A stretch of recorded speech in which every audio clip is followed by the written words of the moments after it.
আসসালামু আলাইকুম ভিউয়ার্স, সবাই কেমন আছেন?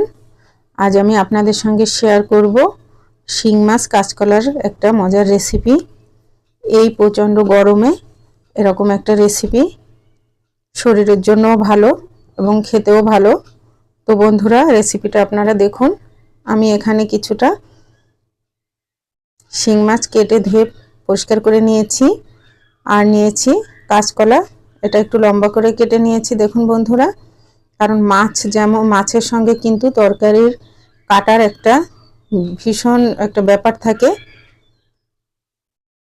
প্রথমে আমি কড়াইয়ে তেল গরম দিলাম, দিয়ে তার মধ্যে আমি পেঁয়াজ কাঁচামরিচ একসঙ্গে ব্লেন্ড করে রাখা সেটা দিয়ে দিলাম, আর হাফ চা চামচ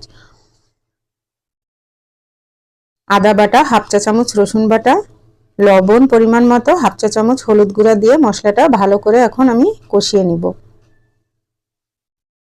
একটু পানি দিয়েও কষালাম, কষিয়ে নিয়ে তারপরে আমি মাছগুলি দিয়ে দিলাম, দিয়ে এখন ভালো করে কষিয়ে নিব মাছটা দিয়ে।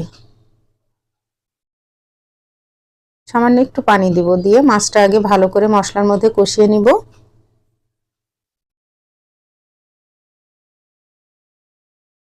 মাছ কষানো হয়ে গেছে, এখন মাছটা আমি তুলে নিব, কারণ এর মধ্যে যদি কাঁচকলাটা দিয়ে আমি এখন কাঁচকলাটা কষাই মাছটা আমার ভেঙে যাবে, তাই মাছটা অবশ্যই তুলে রাখতে হবে।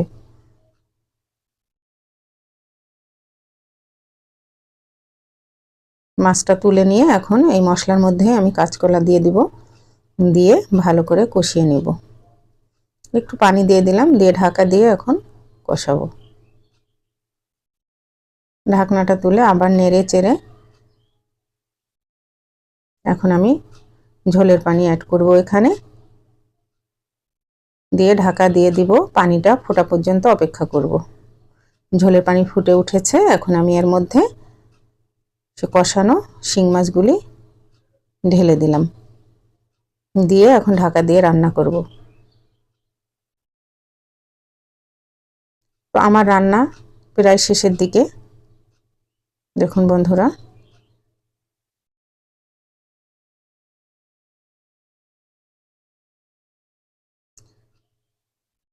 রান্না প্রায় শেষের পর্যায়ে।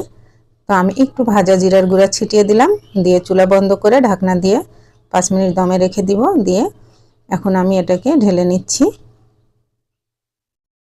তো এরকম রেসিপি কার কার ভালো লাগে অবশ্যই কমেন্ট করে জানাবেন, আর রেসিপিটা ভালো লাগলে অবশ্যই লাইক কমেন্ট শেয়ার করে দিবেন।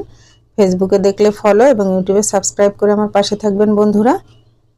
তো আপনারাও ট্রাই করবেন, এরকম খেতে কিন্তু ভালোই লাগে। আজকের মতো এখানেই, আল্লাহ হাফেজ, আসসালামু আলাইকুম।